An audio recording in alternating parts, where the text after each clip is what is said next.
So when the council took ownership of the house, did they make any alterations? They seem not to have done, really. So actually a lot of the original features are still there. So in one of the downstairs rooms, there are some Bristol Delft tiles, still in reasonably good condition. There's also, when you first go in, there's moulding in the ceiling, which is actually made from papier-mâché, apparently. Yeah. I didn't know that they did that with ceilings, and makes you worry about what would happen if there was a leak above. But anyway, that is true. And so there are these original features still around. But there are also signs as you go around of kind of the different lives that it has had. So I once did a little tour and even popped out onto the roof, and there's an old school bell attached to one of the chimneys, which I assume is from the days of the Nursery Nurses College. Yes. But yeah, it's a very interesting building with lots of quirky little corners. Is there any regulation or stipulation on the buildings, for example, of it being a grade listed building? Yep, so it's grade 2 listed, which means you can't make alterations without proper permission. Yeah. So even quite simple things, have to be checked to ensure that they are within what's allowed for a grade 2 listed building. So it was listed in 1994. So I think there probably were some minor alterations in terms of the layout of rooms to make it work better as the adult learning centre before then. So for example, we said earlier on about there being bedrooms and dressing rooms and servants' bedrooms. Yeah. And so there was a bit of sort of rearranging an internal wall to make sure that there was a dressing room and a small bedroom became a classroom, that kind of thing. Oh yeah. So that was done actually probably before the listing took place. So now there's a lot of control over what you can do, and that also has applied to the lodge cottages, because what happens is that the land that is around a listed building is treated as the curtilage of that building, yes. And the same kind of controls apply to the land and have applied in the past to the lodge cottages and to the boundary walls as well. That changed, so there was a decision taken in 2018 to remove curtilage status from the land, which is what allowed the fence to go up without any kind of planning application. Oh. And that has been fairly disastrous, because actually one of the things that you get when you have a planning application is consideration of things like safety, access requirements, how it works in terms of the community getting in and out. And none of that happened, which is why we've got a really difficult situation now. And it's one of the reasons why the fence in its current setup is just not acceptable in the long term. Whose fault was that? I think the school was aware, having made a previous application to which there were a lot of objections, that it wouldn't get planning permission for the fence that it wanted. And therefore there were some meetings and that we didn't know about at the time. Yeah. At which officers were persuaded to remove curtilage status from the land, and that has given rise to quite the saga going on from that. And so, I mean, that has happened. The fence has gone up. So what are we doing about it now? We have an application in for town or village green status. What that means is so you have to establish that you've had 20 years of as of right use of the area. So there's a specific legal test that you have to go through. But once land has been registered as a town or village green, you cannot enclose it with a fence. So the fence would have to come down. Really important to say that the school can still use it for PE. There is absolutely no objection to a school doing PE on a village green. Indeed, some schools do PE on the downs, which are famously unfenced forever. And, schools play at Muller Road Recreation Ground and all kinds of places. So there's nothing specifically that says you have to have a fence if you're going to do PE there. So the school can still do PE there when it's a town and village green, but it does mean there can't be a fence, and that would restore community access in the way that it always has been for the last 70 years or so. The fence round this piece of land, enclosing, around the edge of Stoke Lodge, is massive. It's 1.5 miles long, it's 2 metres high, it's concreted into the ground. Does anybody know how much this has cost? That is a very interesting question. There's Who paid?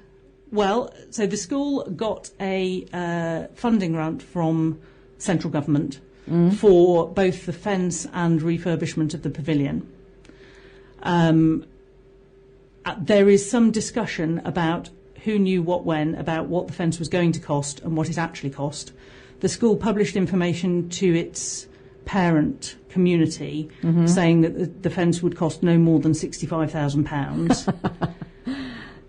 The funding they got from local government for it was over £150,000. So there is a question about what's happening with that funding, and yes. Yeah. Yes. Yes. Well, if it's all embedded in concrete and it has to come up, that's going to be a bit of a palaver, isn't it? Yes, yes. Although I think there are people around who'd be willing to give them a hand. So, you know. Yes, I see. Yeah, so let's have, I think this is very pertinent, the Honk Line song. Now tell us about this one. So the Honk Line song was written by one of our brilliant lodger community. So we have so many people who just have amazing skills. And Andy Hiles, who wrote this song, wrote it at a time when the fence was going up and there were people protesting every day. They had banners, they were standing on the street, and the cars would honk in support as they went past. So that's why it's called the Honk Line song, and it also uses a phrase that we use quite a lot, which is sense, not fence. So the solution for the school should be about sense, not fence. Right, and here it is then.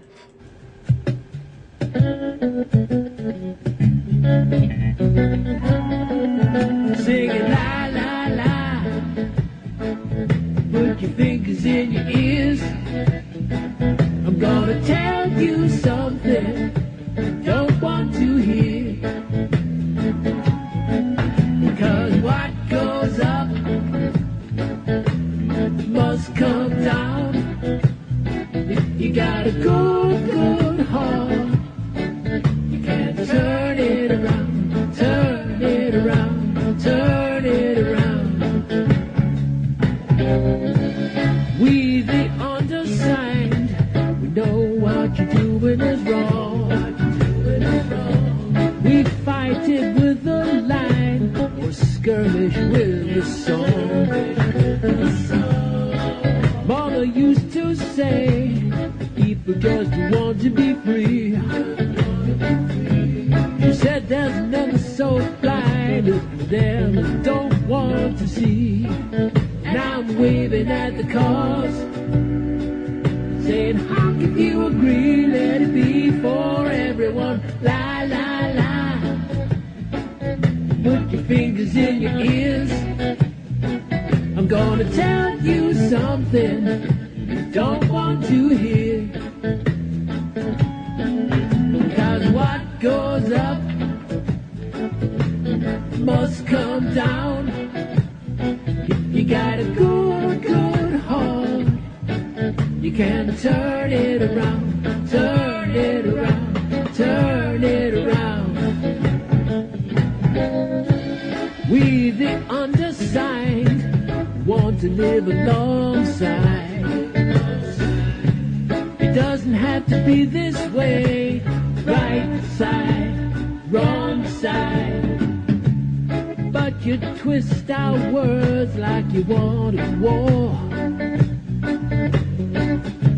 You build a fence around the world and you think you can call it yours. And I'm waving at the cars, saying how can you agree, keep it free for everyone. La la la. Stick your fingers in your ears. I'm gonna tell you something you don't want to hear. That's the truth. Cause what goes up must come down. If you got a good heart, you can turn it around, turn it around.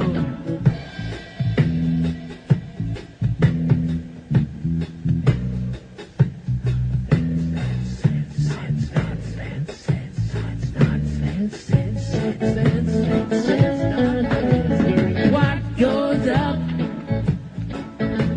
must come down. If you got a good, good heart, you can turn it around, turn it around, turn it around, turn it around, yeah.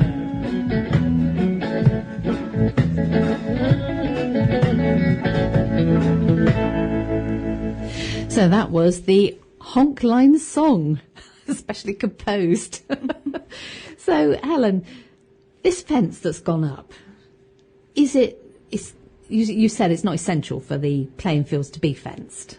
No, that's right. So Ofsted has been quite clear that it does not have a rule that detached playing fields have to be fenced off. And as I mentioned, there are examples of schools using detached playing fields around Bristol. When I say detached, not on their school site, so somewhere that they have to travel to. And of course that's going to happen more and more. So Bristol is growing, we need more schools. All of those schools are going to need playing fields, and it's not like there's land just lying around for that. And you can't have a situation where each of those new schools just grabs a vast space from the local park or whatever and fences it off and says, right, now this is for us and you, the community, can only come in on our terms and with our say-so. That can't happen, because people would be absolutely rising up against that happening. I think one of the things about lockdown has been that we're all so much more conscious of the need for our green space, both for recreation and now in view of the ecological emergency, for nature and for wildlife to flourish and thrive as well. We have badgers and foxes on Stoke Lodge whose traditional runs are also cut off by the fence, and sadly we've seen a much higher number of badger deaths on the roads since the fence went up because they haven't got their traditional routes. But I do think it's a citywide issue because, for example, in our case, there was actually a consultation back in 2010 before Cottam had its lease about whether or not to put up fencing at Stoke Lodge. There was a public consultation and the response was no. And there was a cabinet decision and there's a formal BCC document that says we will never fence off Stoke Lodge. We want to quash this rumour once and for all. Stoke Lodge will not be fenced. And within 10 years it had been fenced. Yeah. And what we need is for communities all around Bristol to know that their green space is safe. You need to be able to rely on the fact that shared use is the way forward. Schools don't need to take land and fence it off when it's land that should be shared with the community. There are much better ways to work out that balance. Yes, and that security about your space, I think a lot of people, they wouldn't like to see any part of their space fenced off. Yes. But they've got to feel safe in it. And one of the things that we've noticed particularly at Stoke Lodge is the playground is so well used now. Yes. There's a little bit, isn't there, that's been hived up for a playground. Yes. Yeah. And it's kind of appropriate because that used to be the nanny college, didn't it? Yes, that's right. So there is this young children's play area, and it's land that was taken out of the school's lease, and the play equipment was funded for by local, what they call Section 106 monies, which that comes from when a developer builds on a piece of land, they have to put a certain amount of money aside for community projects, and the play park was funded out of that. And it's absolutely lovely and really, really well used and much appreciated by people who come from quite a long way around. So where Stoke Lodge is in the middle of Sea Mills, Westbury-on-Trim, Henleys, Stoke Bishop. So there are lots and lots of communities who come down to this play area. And also use the green space around it. Yeah. Well, we're at the end of the hour now, so thank you very much, Helen Powell, for coming in. That's a pleasure. Thank you for having me. And thank you so much. That's really interesting. Thank you.